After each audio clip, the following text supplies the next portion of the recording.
राजनीति में चुनाव केवल पैसे के बल पर नहीं जीता जाता, बल्कि चुनाव का सारा दारोमदार उम्मीदवारों पर होता है। अगर प्रत्याशी दमदार है तो विरोधी की हार पक्की है, लेकिन अगर उम्मीदवार ही खराब है तो महज एक वोट से चुनाव हाथ से फिसल जाता है। यही वजह है कि हिमाचल प्रदेश में होने वाले विधानसभा चुनाव को देखते हुए कांग्रेस जिताऊ उम्मीदवार को मैदान में उतारने की तैयारी में है। इसे लेकर कांग्रेस अध्यक्ष सोनिया गांधी ने खुद अपनी पूरी ताकत झोंक दी है। विधानसभा चुनाव में टिकटों पर फैसले से ठीक पहले सोनिया गांधी शिमला पहुंच गई हैं। बताया जा रहा है कि आज सुबह सोनिया गांधी प्रियंका गांधी के निवास स्थान छरावड़ा पहुंची। प्रियंका गांधी बीते करीब एक हफ्ते से शिमला में ही हैं, इसलिए कांग्रेस अध्यक्ष ने उनसे मुलाकात कर पार्टी को नई दिशा देने के मुद्दे पर चर्चा की। दरअसल कांग्रेस की केंद्रीय चुनाव समिति की बैठक 11 अक्टूबर को होने वाली थी, उसे भी अब टाल दिया गया है। ये बैठक अब दोबारा नई तारीख के साथ आयोजित होगी, लेकिन इस बैठक से पहले सोनिया शिमला पहुंच गई हैं, जिसे लेकर दिग्गजों में हलचल तेज है। कहा जा रहा है कि पुराने नेता इस चुनाव में टिकट की मांग कर रहे हैं, जबकि युवा मैदान में उतरने के सपने देख रहे हैं। इसलिए हर कोई सोनिया को मनाने की कोशिश कर रहा है।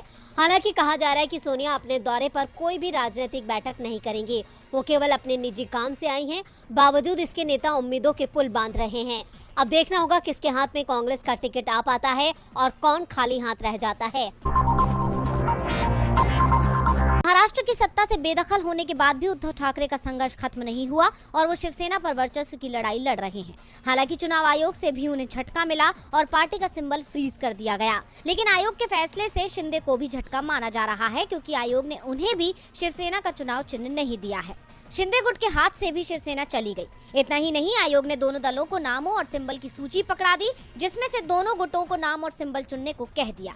जिसके बाद अब उद्धव ठाकरे और एकनाथ शिंदे दोनों गुटों के अधिवक्ताओं ने सोमवार यानी आज चुनाव आयोग को अपनी पसंद की पार्टी के नाम और चुनाव चिन्ह सौंप दिए। इस बीच दावा ये भी किया जा रहा है कि शिवसेना के दोनों धड़ों एकनाथ शिंदे और उद्धव ठाकरे के बीच तनातनी फिर बढ़ गई है और अब नए नाम को लेकर भी पेच फंस गया है। मिली जानकारी के मुताबिक शिंदे गुट ने पहले गदा, तलवार और तुरही का विकल्प अपने नए चुनाव चिन्ह के तौर पर चुनाव आयोग के सामने प्रस्तुत करने की तैयारी में थी, लेकिन अब जानकारी सामने आई है कि शिंदे गुट ने भी ठाकरे गुट की तरह ही उगता सूरज और त्रिशूल के निशान पर दावा किया है। इस वजह से अब दोनों खेमों में घमासान बढ़ने की उम्मीद है। वहीं दूसरी तरफ अब चुनाव आयोग के फैसले के खिलाफ उद्धव ठाकरे गुट ने दिल्ली हाईकोर्ट का रुख किया है।